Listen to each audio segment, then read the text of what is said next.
se eu te dissesse que existe alguém que esperou 50 anos? 50 anos, para cumprir uma promessa feita na juventude? Você acreditaria que isso é possível nos dias de hoje? Pois essa história real vai te emocionar e te fazer acreditar que ainda existem pessoas de palavra nesse mundo. Antes de eu te contar essa história incrível, me diz aqui nos comentários, de que cidade você está assistindo? E se você ainda não é inscrito no canal, clica no botão de inscrever-se agora. Você não vai querer perder histórias como essa.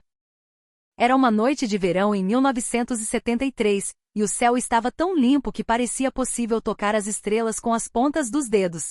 Miguel e Helena tinham 17 anos e estavam deitados sobre o capô quente do velho Fusca azul de seu pai, estacionado no alto do morro que dava vista para toda a cidade de Santos Dumont, uma pequena cidade do interior de Minas Gerais. O ar cheirava a eucalipto e terra molhada, pois havia chovido durante a tarde. E agora a brisa noturna trazia consigo o perfume adocicado das flores de ipê que floresciam naquela época do ano. Miguel segurava a mão de Helena com a força de quem tinha medo de perdê-la, embora ela não fosse a lugar algum naquela noite. Eles tinham acabado de se formar no colégio, e o mundo inteiro parecia se abrir diante deles como um livro em branco esperando para ser escrito. Mas havia também uma sombra pairando sobre aquele momento de pura felicidade, a realidade de que suas vidas tomariam rumos diferentes em poucos meses.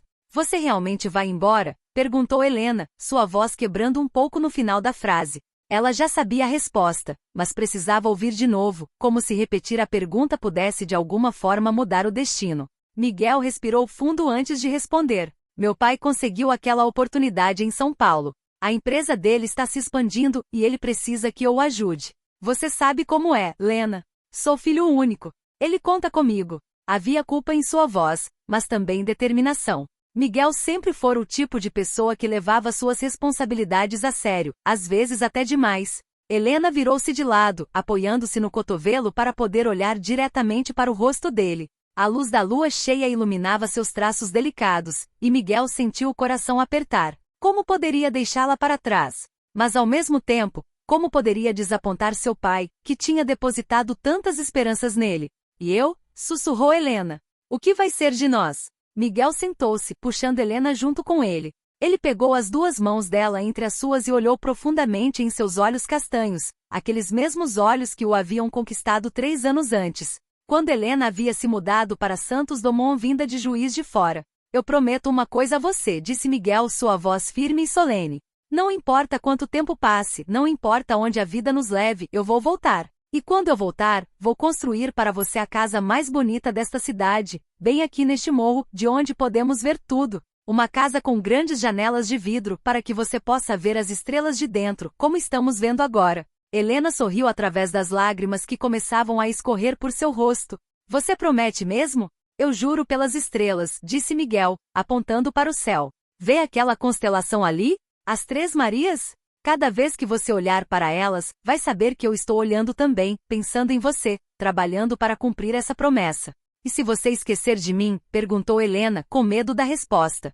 "Eu nunca vou esquecer você, Helena. Você é parte de mim.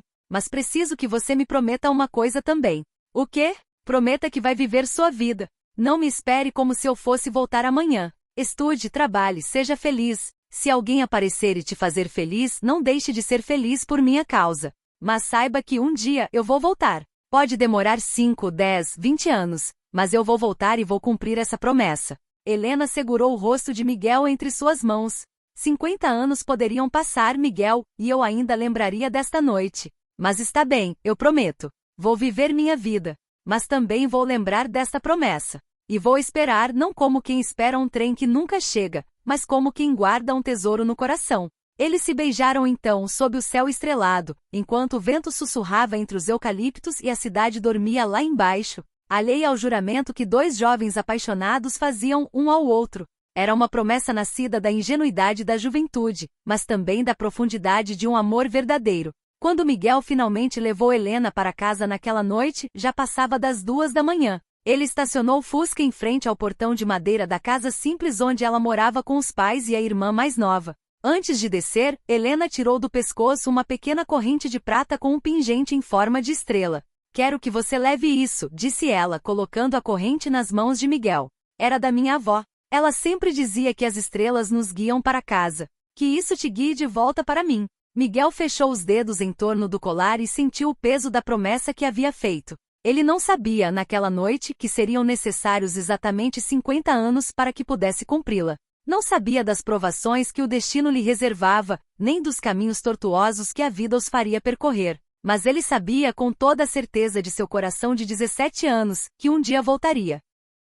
3 meses depois daquela noite estrelada, Miguel estava na rodoviária de Santos Dumont, com uma mala na mão e o coração partido. O ônibus para São Paulo partiria em 10 minutos, e Helena estava lá para se despedir, assim como seus pais. Dona Amélia, mãe de Miguel, não parava de chorar e limpar os olhos com um lenço bordado. Seu Joaquim, homem sisudo e de poucas palavras, mantinha a mão firme no ombro do filho, mas seus olhos revelavam a emoção que se esforçava para esconder. Helena usava um vestido amarelo claro com florezinhas brancas, o mesmo vestido que usava no dia em que Miguel a tinha convidado para sair pela primeira vez. Ela havia feito isso de propósito, como uma forma silenciosa de lembrá-lo de onde tudo tinha começado.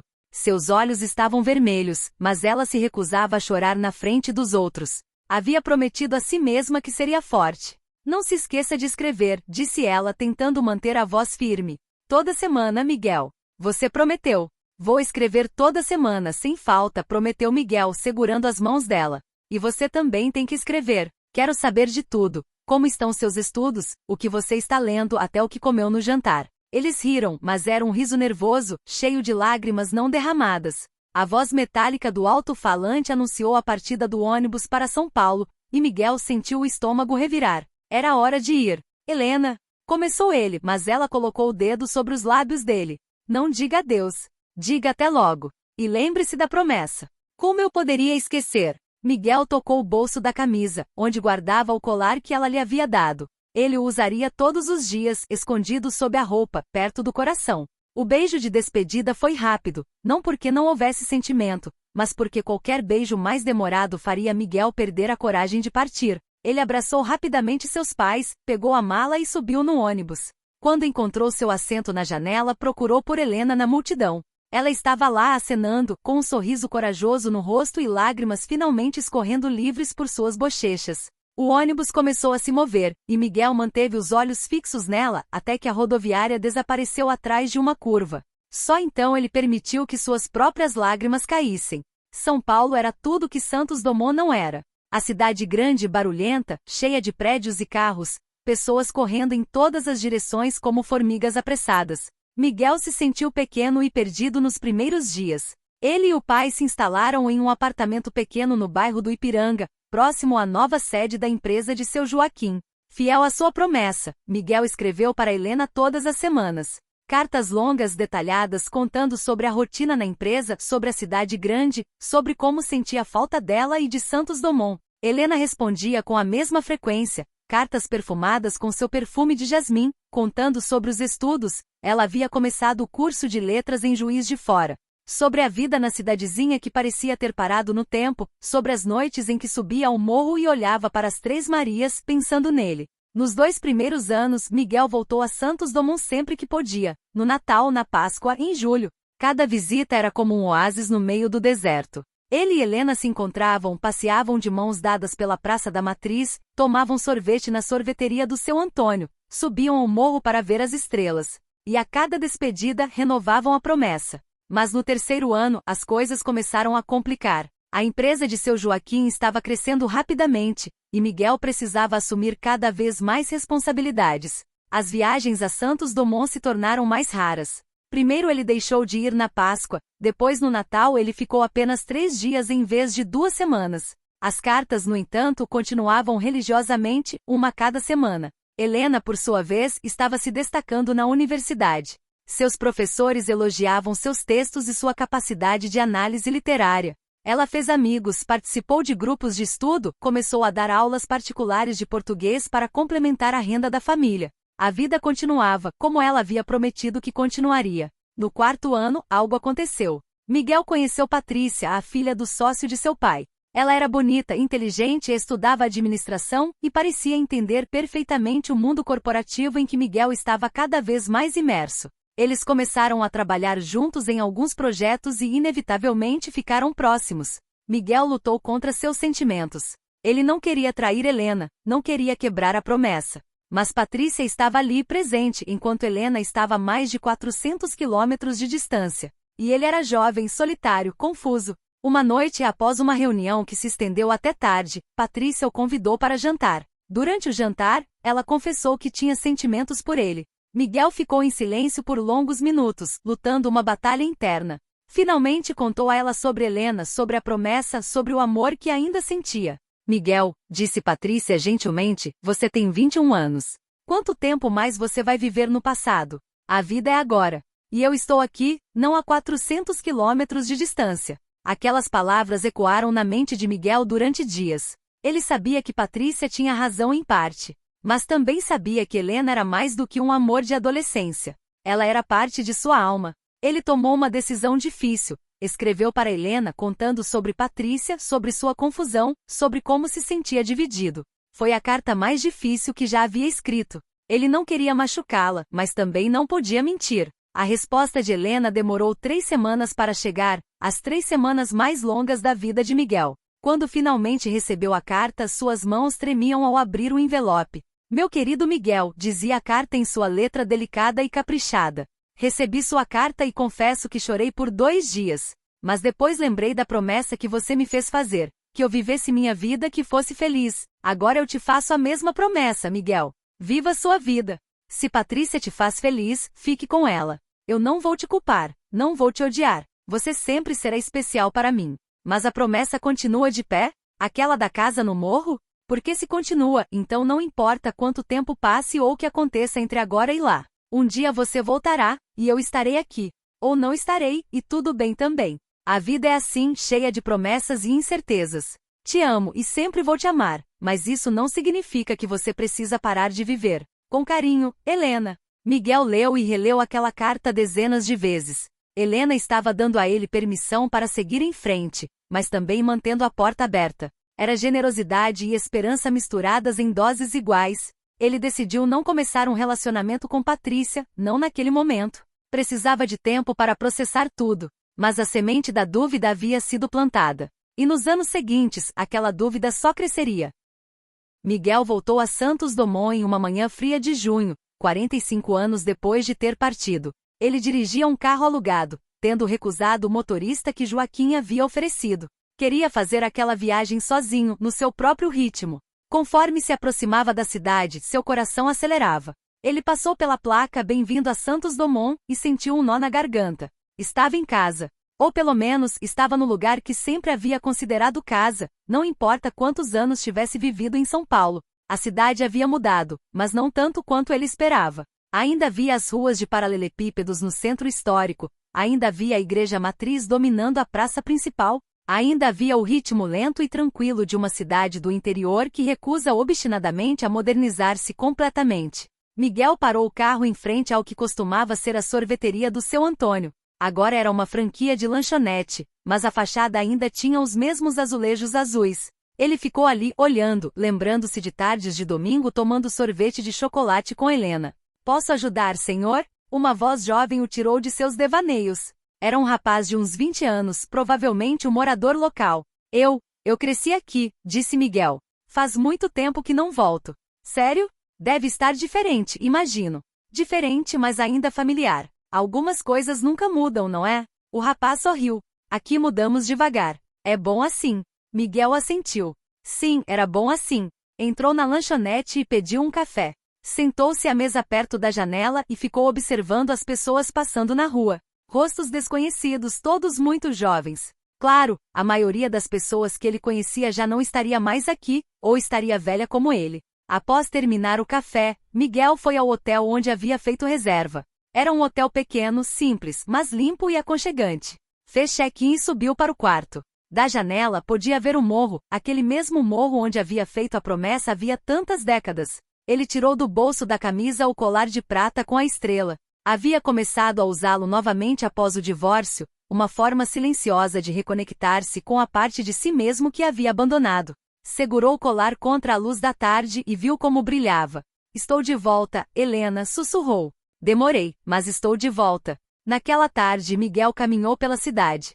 Passou pela escola onde estudará, agora reformada mas ainda reconhecível. Passou pela praça, onde ficou olhando as crianças brincando. Passou pela casa onde crescerá, agora pintada de uma cor diferente e habitada por outra família. Finalmente juntou coragem e foi até a casa onde Helena morava. Seu coração batia forte no peito enquanto caminhava pela rua familiar. Quando chegou, parou do outro lado da rua, apenas olhando. A casa também estava diferente. Tinha sido ampliada, mas o portão de madeira, agora pintado de branco em vez de azul, ainda estava lá. Miguel ficou ali por longos minutos, travando uma batalha interna. Deveria bater a porta? E se Helena ainda estivesse casada com Ricardo?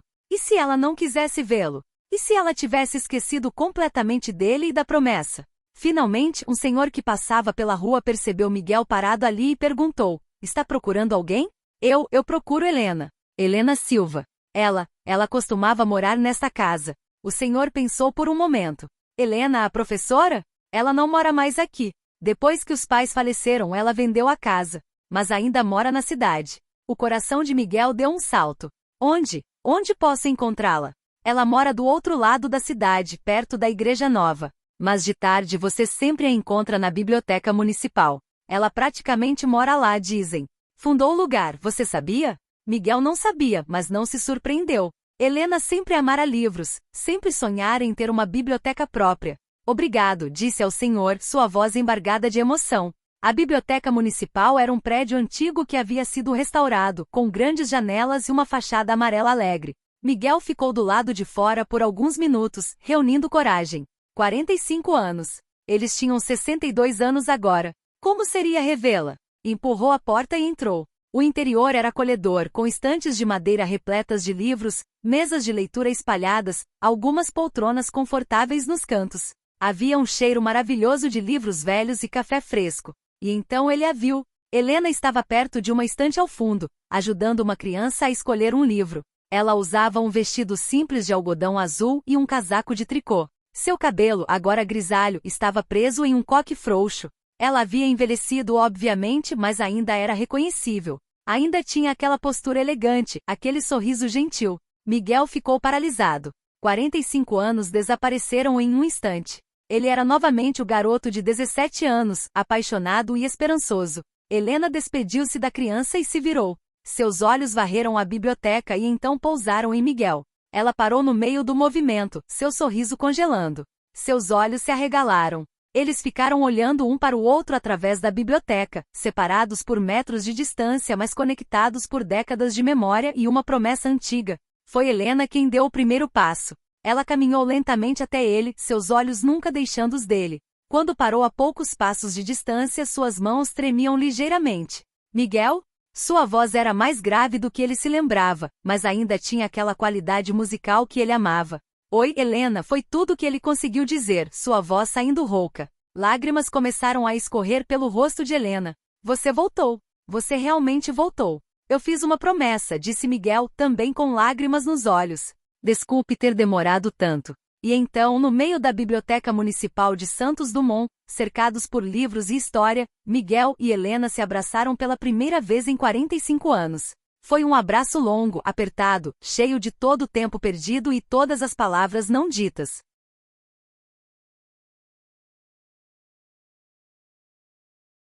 Eles conversaram por horas naquele primeiro dia. Helena fechou a biblioteca mais cedo, algo que nunca fazia, e levou Miguel para um café pequeno e aconchegante que havia aberto recentemente na cidade. Sentaram-se em uma mesa no canto, onde podiam ter privacidade, e começaram a preencher as lacunas de 4 décadas e meia. Helena contou sobre sua vida com Ricardo, sobre como haviam sido felizes juntos por muitos anos. Ele era um bom homem, Miguel. Ele me fez feliz. Ela usou o passado, e Miguel notou. Ele faleceu? Perguntou gentilmente. Helena assentiu, limpando uma lágrima. Há 5 anos. Câncer de pâncreas. Foi rápido no final. Acho que foi uma misericórdia, ele não sofreu muito. Sinto muito, Helena. Eu sei. Eu senti falta dele terrivelmente nos primeiros anos.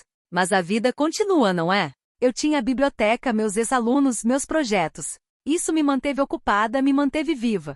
Miguel então contou sobre sua vida, o sucesso nos negócios, o casamento com Patrícia, os filhos, o divórcio, o ataque cardíaco que o fizera reavaliar tudo. E a promessa? Perguntou Helena suavemente. Você nunca a esqueceu? Miguel tirou do bolso o colar de prata com a estrela e o colocou sobre a mesa. Helena soltou um suspiro ao vê-lo.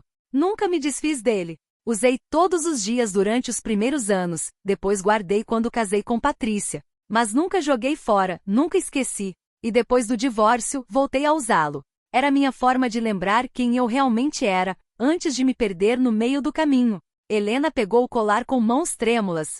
Minha avó me deu isso quando eu tinha 12 anos. Ela disse que me protegeria, que me guiaria. Eu o dei a você porque queria que você voltasse para mim. E você voltou, Miguel. 45 anos depois, mas voltou.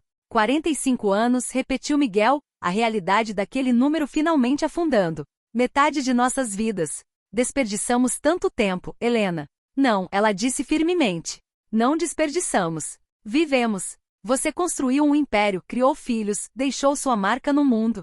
Eu ensinei centenas de crianças, construí esta biblioteca, fui feliz com Ricardo. Não foram anos desperdiçados, Miguel. Foram anos vividos, só que em caminhos diferentes. Mas e se? Não há e se que vale a pena explorar, interrompeu Helena. A vida que vivemos é a única que temos. Não posso me arrepender do tempo com Ricardo, não seria justo com ele ou comigo. E você não pode se arrepender do tempo com Patrícia ou da vida que construiu. Mas podemos nos alegrar por este momento, por estarmos aqui agora ainda vivos, ainda capazes de nos reconhecer. Eles ficaram em silêncio por um momento, absorvendo a sabedoria daquelas palavras.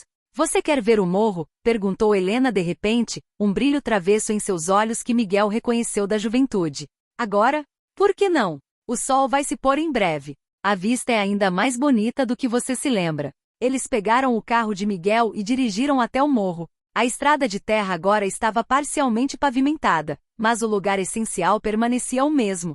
Miguel estacionou quase no mesmo ponto onde seu pai costumava estacionar o Fusca. Desceram do carro e ficaram lado a lado, olhando para a cidade lá embaixo. O sol estava começando a se pôr, pintando o céu de laranjas e rosas. A cidade parecia uma maquete de brinquedo pequena e perfeita. Eu subi aqui toda vez que sentia falta de você, disse Helena. Especialmente nos primeiros anos.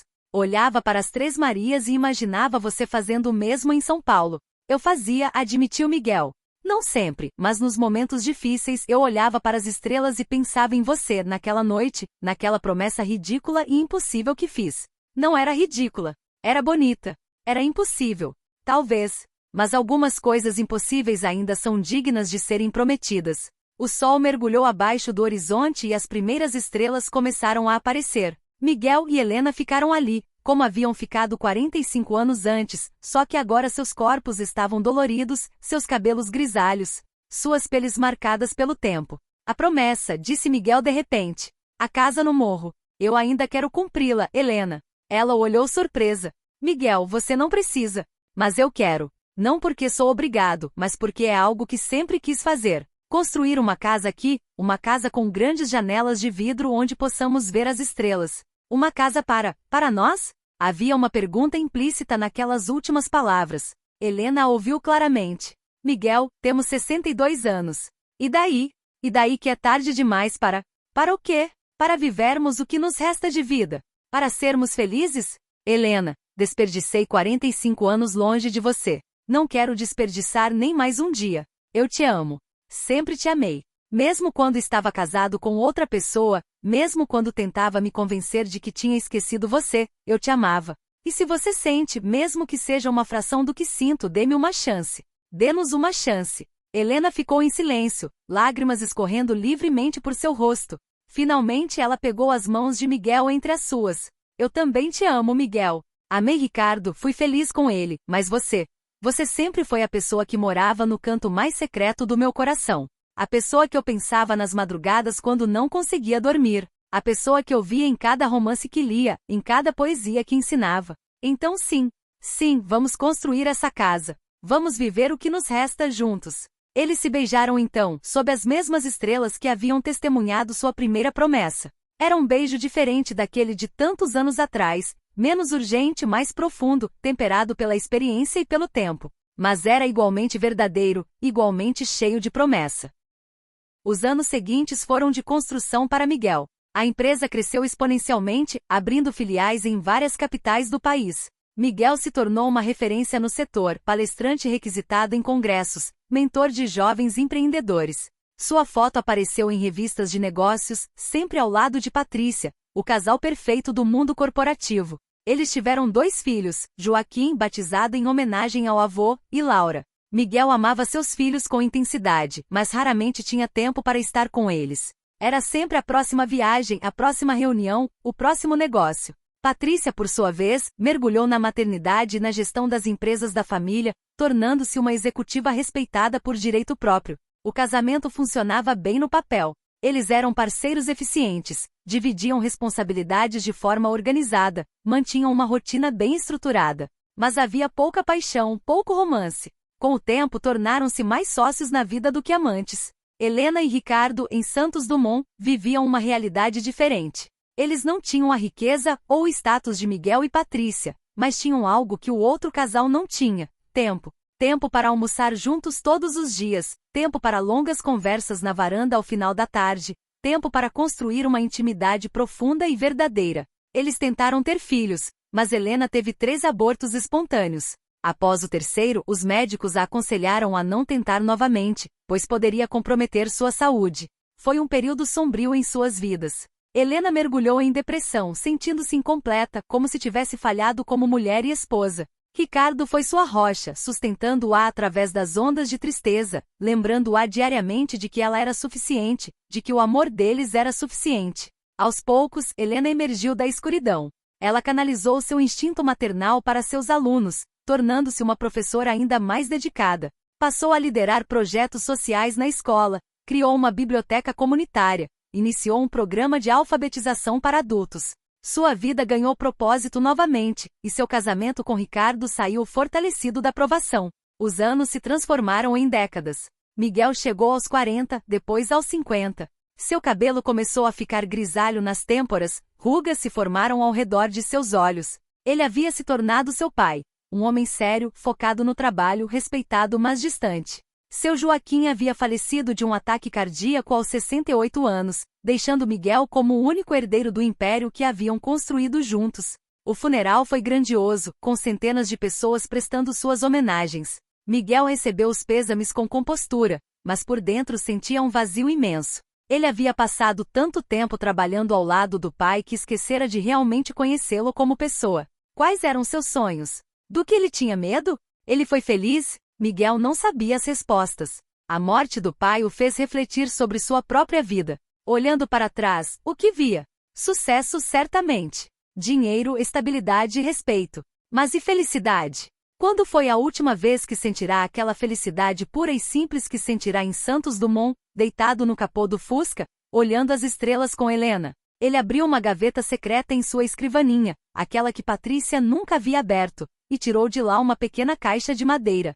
Dentro estavam as cartas de Helena, cuidadosamente preservadas, e o colar de prata com a estrela, que ele não usava havia anos mas nunca havia conseguido se desfazer. Segurou o colar contra a luz e viu como a estrela de prata brilhava. Que isso te guie de volta para casa, Helena havia dito. Mas onde era a casa? Aquele apartamento luxuoso em São Paulo, onde cada objeto custava uma fortuna mas nada tinha história. Ou era Santos Dumont, com suas ruas de paralelepípedos e seu ritmo lento, onde havia deixado uma parte de sua alma. Miguel começou a ter insônia. Passava noites acordado, lembrando-se de coisas que havia enterrado há décadas. O cheiro do cabelo de Helena. O som de sua risada. A forma como seus olhos brilhavam quando ela falava sobre um livro que amava. Ele havia construído um império, mas havia perdido a si mesmo no processo. Patrícia notou a mudança nele. Você não está bem, Miguel. Talvez devesse tirar férias, descansar um pouco. Mas não eram férias que Miguel precisava. Era de recalibração existencial, de redescoberta de quem ele realmente era sob todas as camadas de executivo bem-sucedido que havia acumulado ao longo dos anos. Aos 55 anos, Miguel teve seu primeiro ataque cardíaco. Foi leve, mas suficiente para assustá-lo. Os médicos foram claros. Ele precisava reduzir o estresse, mudar seu estilo de vida, ou o próximo ataque poderia ser fatal. Foi quando tudo mudou. Miguel estendeu sua estadia em Santos Dumont indefinidamente. Ele comprou uma pequena casa no centro da cidade para morar temporariamente enquanto o projeto da casa no morro se desenvolvia. Foi seu filho Joaquim quem o ajudou a encontrar um arquiteto especializado em projetos residenciais? Alguém que pudesse capturar a visão que Miguel carregava na mente há tanto tempo. O arquiteto, um homem jovem chamado Tiago, veio de Belo Horizonte especialmente para o projeto. Quando Miguel explicou o que queria, uma casa com grandes janelas de vidro, virada para a cidade, onde pudessem ver as estrelas à noite, os olhos de Tiago brilharam de entusiasmo. É um projeto romântico, disse ele. Não vemos mais projetos assim. Hoje tudo é funcionalidade e revenda.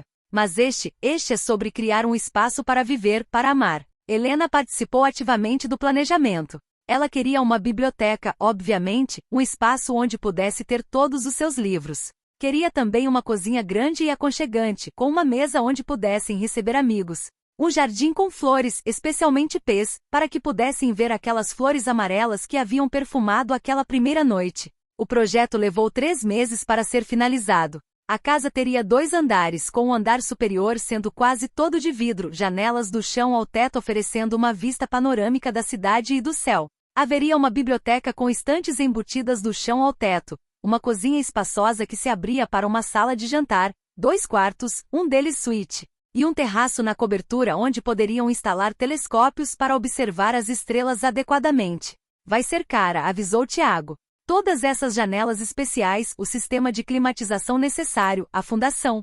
Não me importo com o custo, disse Miguel.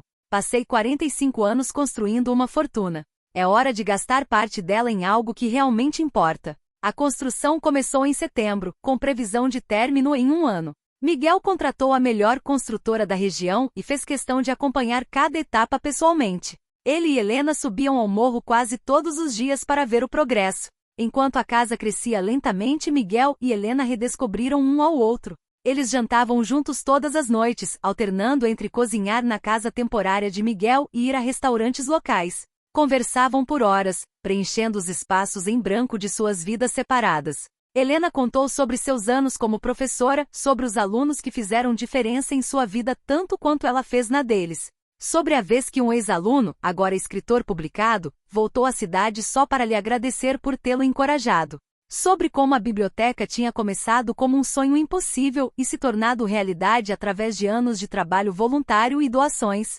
Miguel contou sobre a pressão de administrar uma empresa em crescimento, sobre as noites em claro preocupando-se com decisões que afetariam centenas de funcionários, sobre o orgulho que sentiu quando viu seus filhos se formarem na universidade, mas também sobre a culpa de ter perdido tantos momentos importantes deles enquanto estava viajando a trabalho. Você foi um bom pai? Perguntou Helena uma noite. Miguel pensou cuidadosamente antes de responder. Fui um pai presente quando podia, ausente quando não podia. Meus filhos não tiveram uma infância ruim, mas também não tiveram a melhor. Eles tinham tudo materialmente, mas nem sempre tinham a mim.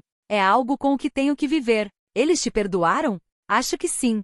Quando me divorciei de Patrícia e expliquei que estava reavaliando minha vida, eles foram incrivelmente compreensivos. Laura me disse algo que nunca esqueci. Pai, você passou a vida toda fazendo o que era esperado de você. Talvez seja a hora de fazer o que você quer. Foi libertador ouvir isso. Helena pegou a mão dele. Você vai trazê-los aqui? Quero conhecê-los. Você quer? Claro. Eles são parte de você. E se vamos construir uma vida juntos, quero conhecer todas as partes de você, inclusive as que foram construídas enquanto estávamos separados. Miguel sentiu uma onda de amor e gratidão. Helena não estava pedindo que ele apagasse 45 anos de vida.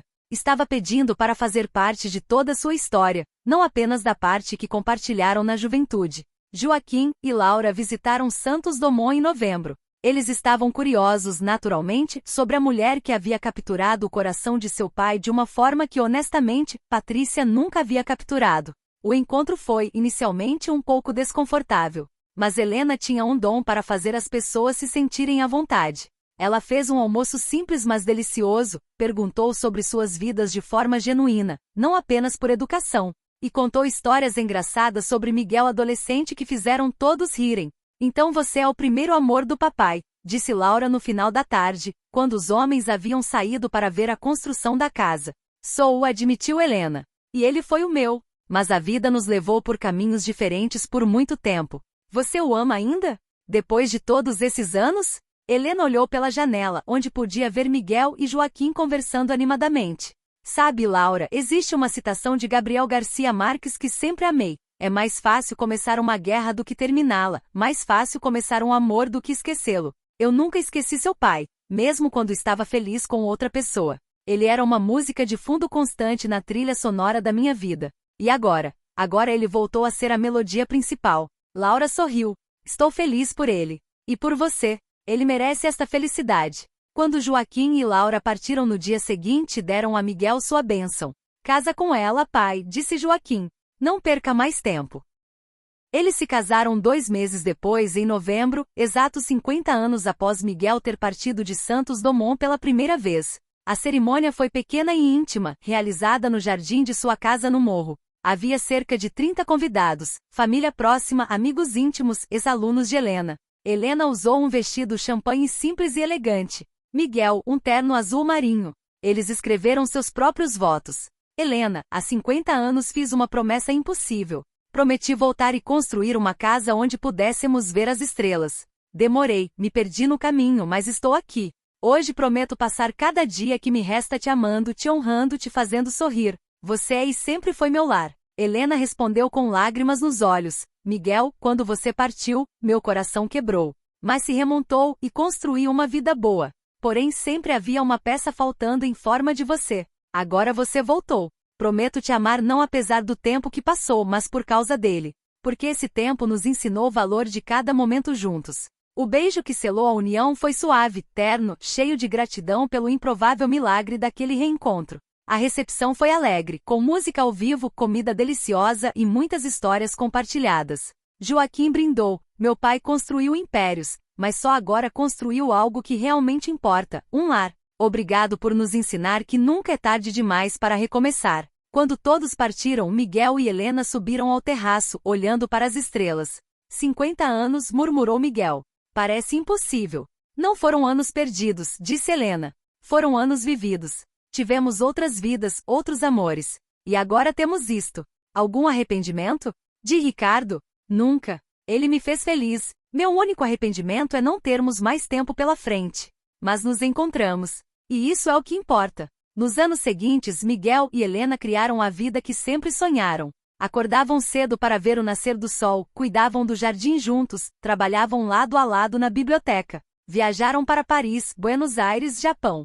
Mas sempre voltavam para Santos Dumont, para sua casa de vidro e estrelas. A casa se tornou o ponto de encontro da família. Os netos de Miguel adoravam a casa mágica da vovó Helena. Miguel se aposentou definitivamente aos 67 anos, criando um fundo filantrópico em nome de Helena para apoiar bibliotecas. Dedicou-se a escrever sobre a história de Santos Dumont, publicando Memórias do Morro. Helena lançou Lições de Vida, uma coleção de contos sobre suas experiências como professora. Ficaram conhecidos como o Casal das Estrelas, vivendo cada dia como um presente precioso. Uma tarde de outono, quando Miguel tinha 71 anos, Helena disse de repente: obrigada por voltar, por cumprir a promessa, por me dar estes anos cheios de amor. Miguel pegou suas mãos. Eu que agradeço por me dar uma segunda chance. Não foi segunda chance, corrigiu Helena. Foi a chance certa no momento certo. Não éramos as pessoas certas aos 17 anos. Precisávamos viver, crescer, aprender para apreciar verdadeiramente o que temos agora. Naquela noite subiram ao terraço com champanhe. Brindaram sob as estrelas que haviam testemunhado tanto a promessa quanto seu cumprimento. As Três Marias, disse Miguel, apontando para a constelação, que assistiram ao início, e que assistirão até o final, completou Helena. Ali na casa que prometera construir 50 anos antes, cercados pelo amor que sobrevivera a décadas de separação, Miguel e Helena encontraram a paz de um amor verdadeiro, temperado pelo tempo, fortalecido pela adversidade e finalmente cumprido. A promessa fora feita na juventude. 50 anos se passaram com separações, outras vidas, outros amores. Mas como as estrelas que sempre retornam ao mesmo ponto no céu, Miguel e Helena retornaram um ao outro. Na casa de vidro no morro viveram seus dias não lamentando o tempo perdido, mas celebrando o tempo encontrado. Porque algumas promessas, não importa quanto demorem, valem a espera. As estrelas continuam brilhando sobre Santos Dumont. As Três Marias ainda se erguem em noites claras. E na casa do morro a luz acende todas as noites, lembrando a todos. Nunca é tarde para voltar para casa, nunca é tarde para cumprir uma promessa. Nunca é tarde para o amor verdadeiro. A construção progrediu durante o inverno e a primavera. Miguel estava no canteiro de obras quase todos os dias, às vezes ajudando fisicamente, outras vezes apenas observando seu sonho tomar forma. Helena visitava sempre que podia, trazendo café fresco para os trabalhadores, tomando notas sobre pequenos detalhes que queria adicionar. Em abril, as paredes externas estavam prontas. Em maio, as enormes janelas de vidro foram instaladas, uma operação delicada que levou 3 dias e exigiu um guindaste especial. Em junho, o telhado foi completado. Em julho, começaram os acabamentos internos. A casa era exatamente como Miguel havia imaginado tantos anos atrás, mas melhor. Os vidros eram especiais, com tratamento UV para proteger do sol, mas perfeitamente transparentes à noite para permitir a vista das estrelas. O sistema de aquecimento e refrigeração era discreto mas eficiente.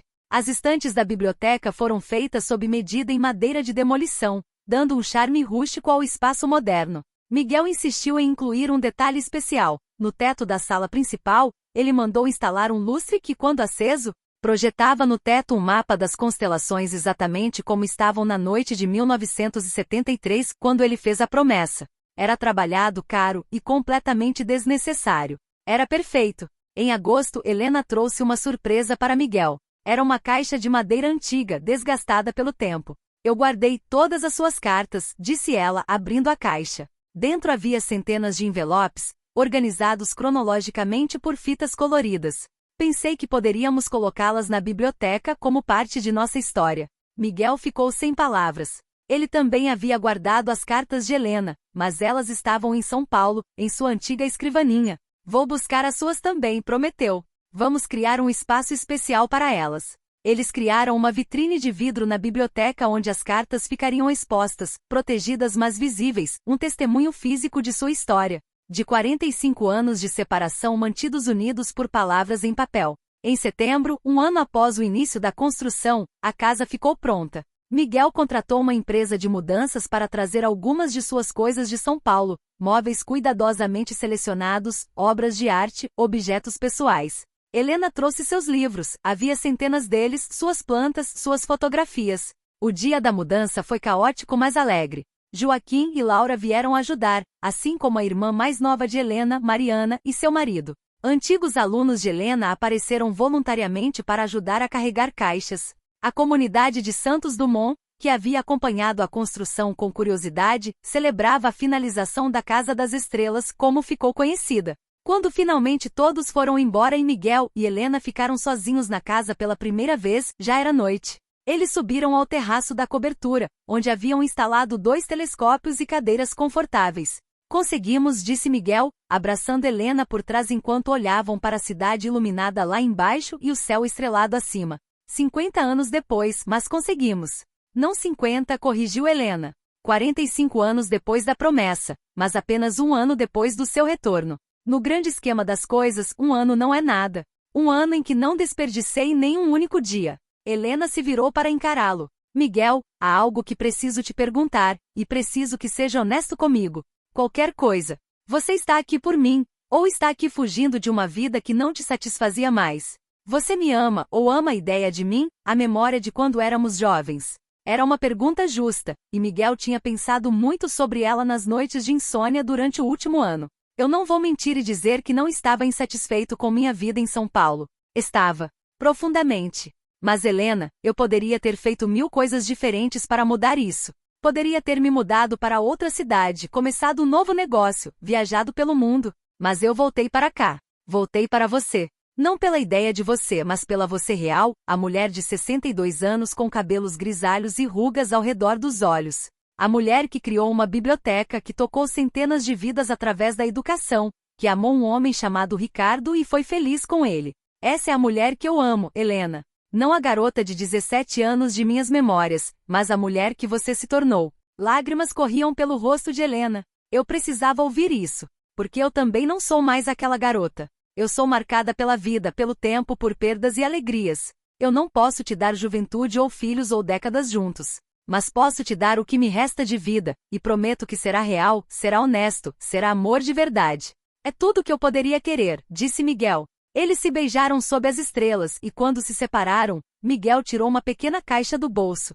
Helena Silva, você quer casar comigo? Dentro da caixa havia um anel simples de ouro branco com uma pequena estrela de diamantes engastada. Helena riu e chorou ao mesmo tempo. Isso é absurdo. Temos 62 anos. Isso é um sim? É óbvio que é um sim, seu tolo. Sim, 1000 vezes sim. Miguel colocou o anel em seu dedo e observou como brilhava sob a luz das estrelas. Era perfeito. Os anos passaram como folhas levadas pelo vento. Miguel mergulhou de cabeça no trabalho, ajudando a expandir a empresa do pai para outras cidades do estado. Ele se tornou conhecido no meio empresarial como um jovem empreendedor promissor, alguém que conseguia identificar oportunidades onde outros viam apenas obstáculos. Com 26 anos, já era diretor de operações, viajava constantemente e raramente tinha tempo para a vida pessoal.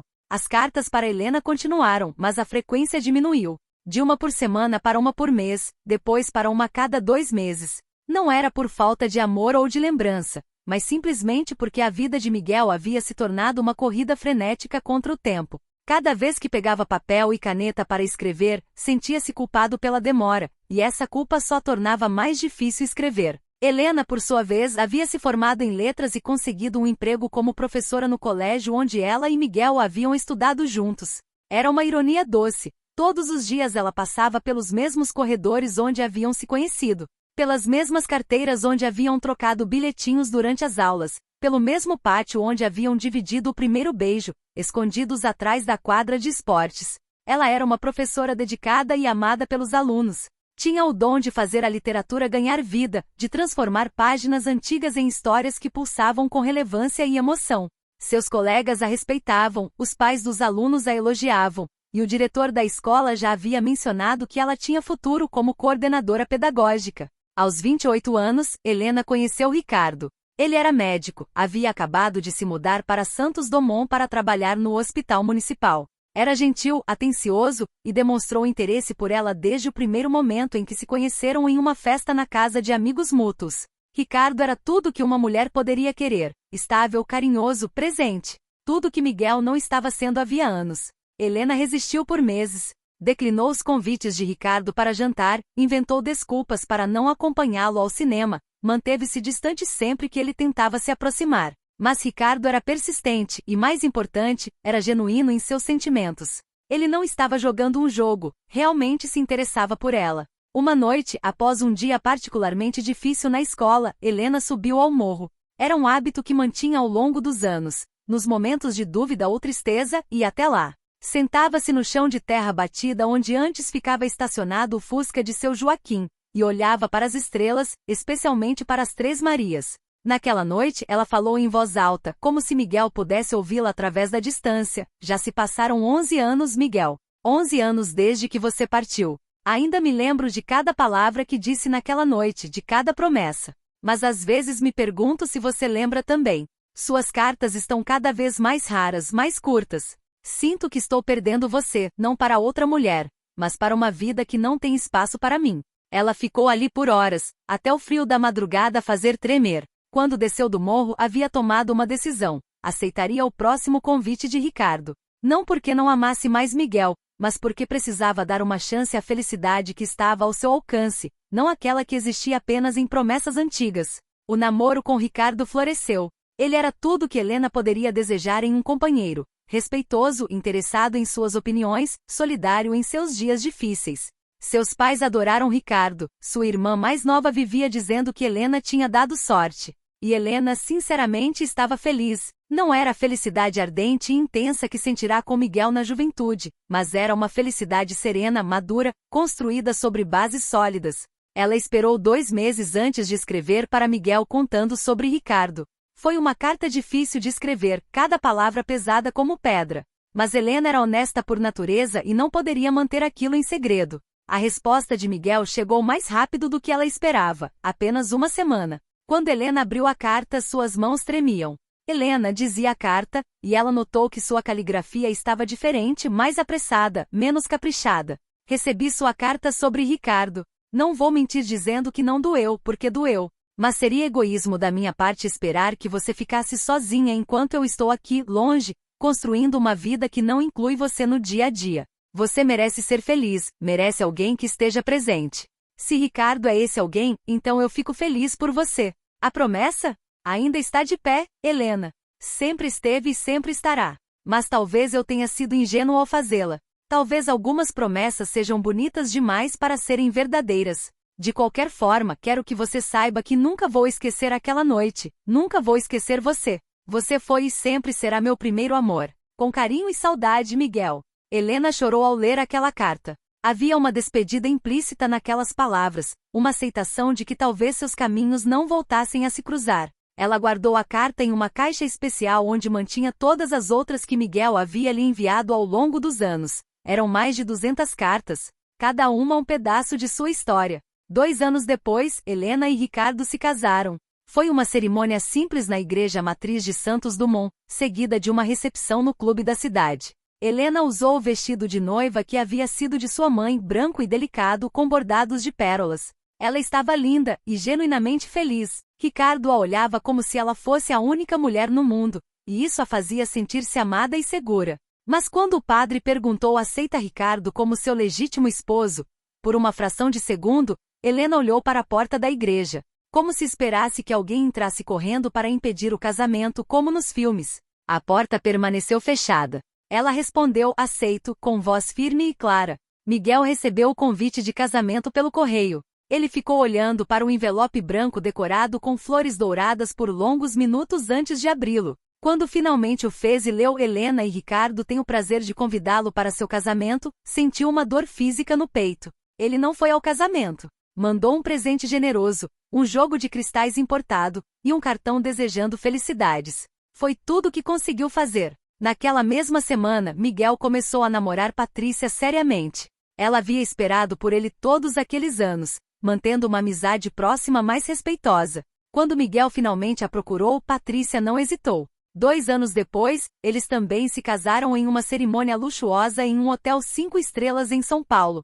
Seu Joaquim estava radiante. Agora as duas famílias estavam oficialmente unidas, tanto nos negócios quanto pelo casamento. Miguel pensou em convidar Helena para seu casamento, mas decidiu que seria cruel. Em vez disso, escreveu-lhe uma carta curta, informando sobre o matrimônio e desejando que ela estivesse feliz com Ricardo. Helena respondeu com um cartão simples, desejando felicidades ao casal. As cartas cessaram depois disso. Por acordo tácito e não verbalizado, ambos entenderam que era a hora de deixar o passado no passado. A promessa permaneceu não cumprida, guardada em um canto secreto de seus corações, como uma relíquia preciosa de uma época mais inocente. O ataque cardíaco foi um divisor de águas na vida de Miguel. Pela primeira vez em décadas, ele foi forçado a parar. Durante as semanas de recuperação, proibido pelos médicos de trabalhar, ele teve tempo para realmente pensar, sem as distrações constantes do mundo corporativo. Patrícia foi solícita durante sua convalescença, mas Miguel percebia que havia uma distância entre eles que não tinha a ver com espaço físico. Eles dormiam na mesma cama, mas estavam a quilômetros de distância emocionalmente. Quando foi a última vez que haviam conversado sobre algo além de negócios ou logística familiar? Quando foi a última vez que haviam realmente se olhado nos olhos? Uma noite, deitado na cama sem conseguir dormir, Miguel tocou o assunto que havia evitado por anos. Patrícia, você é feliz comigo? Ela estava lendo um relatório no tablet, e levou alguns segundos para processar a pergunta. Quando olhou para ele, havia surpresa em seus olhos. Que pergunta é essa, Miguel? Uma pergunta sincera. Você é feliz? Patrícia desligou o tablet e se virou para ele. Seu rosto, ainda bonito aos 53 anos, mostrava sinais de cansaço. Feliz? Eu não sei, Miguel. Somos bem-sucedidos, temos filhos maravilhosos, uma vida confortável. Isso não é felicidade? Você não respondeu minha pergunta. Um silêncio pesado preencheu o quarto. Finalmente Patrícia suspirou. Não como imaginei que seria. Mas a vida adulta é assim, não é? Fazemos o que precisa ser feito. E se não precisasse ser assim? Miguel, você está falando assim por causa do ataque cardíaco. É normal sentir-se existencial depois de um susto desses. Vai passar. Mas não passou. Se algo, a sensação de desperdício, de vida mal vivida só cresceu. Miguel começou a sair para caminhar, contra as recomendações de Patrícia de que deveria descansar. Ele precisava se mover, sentir o ar em seu rosto, ver outras coisas além das paredes de seu apartamento ou de seu escritório. Durante uma dessas caminhadas, ele passou por uma livraria antiga no bairro da Liberdade. Algo fez parar. Na vitrine, havia uma edição especial de 100 anos de solidão do Gabriel Garcia Marques. Ele se lembrou de Helena, que amava Garcia Marques, que citava trechos de seus livros nas cartas que costumava mandar. Entrou na livraria quase sem pensar. O cheiro de livros velhos e novos misturados trouxe uma onda de nostalgia. Comprou o livro e mais 3 outros que sabia que Helena teria amado. Quando chegou em casa, sentou-se em sua poltrona favorita e começou a ler pela primeira vez em anos algo que não fosse um relatório financeiro ou um contrato. A literatura o envolveu como um abraço de alguém querido que não via há muito tempo. As palavras dançavam na página, contando histórias de amor, perda, tempo, memória. Ele leu 100 anos de solidão em 4 dias, algo incrível para alguém que não terminava um livro de ficção havia mais de 20 anos. E foi então que aconteceu. No último capítulo, ele leu uma frase que o atingiu como um raio. O passado não estava morto, nem sequer era passado. Ele fechou o livro e ficou olhando para o teto, lágrimas escorrendo silenciosamente por seu rosto. Naquela noite, pela primeira vez em décadas, Miguel permitiu-se pensar realmente em Helena. Não apenas lembrá-la vagamente, mas realmente pensar nela. Como seria sua vida agora? Ainda estaria casada com Ricardo? Ainda seria professora? Ainda subiria ao morro para ver as estrelas? Ainda se lembrava daquela noite, daquela promessa? Aos 60 anos, após anos de terapia e conversas honestas, Miguel e Patrícia decidiram se divorciar. Foi uma decisão mútua e civilizada. Eles haviam sido bons sócios, mas nunca verdadeiros companheiros de alma. Seus filhos, já adultos e com suas próprias vidas, entenderam. Laura até disse: "Finalmente, pai, vocês dois merecem ser felizes." O divórcio foi finalizado quando Miguel tinha 62 anos. Ele se afastou parcialmente dos negócios, deixando a gestão dia a dia nas mãos de executivos competentes, mantendo apenas as decisões estratégicas. Pela primeira vez na vida adulta, ele tinha tempo, e pela primeira vez em décadas não sabia o que fazer com ele. Foi seu filho Joaquim quem lhe deu o empurrão que precisava. Durante um almoço, ele perguntou: "Pai, o que você realmente quer fazer? Se pudesse fazer qualquer coisa sem se preocupar com dinheiro ou obrigações, o que seria?" Miguel não precisou pensar. Voltar para Santos Dumont. Então por que não volta? Por quê? Por que o quê, pai? Você tem 62 anos. A vida não é eterna. O que está esperando? Aquelas palavras ecoaram na mente de Miguel por dias. O que estava esperando? Permissão? De quem? A vida tinha passado tão rápido. De alguma forma, ele tinha 17 anos ontem, e hoje tinha 62. E a promessa que fizera naquela noite estrelada ainda pulsava em seu coração como uma ferida que nunca havia cicatrizado completamente.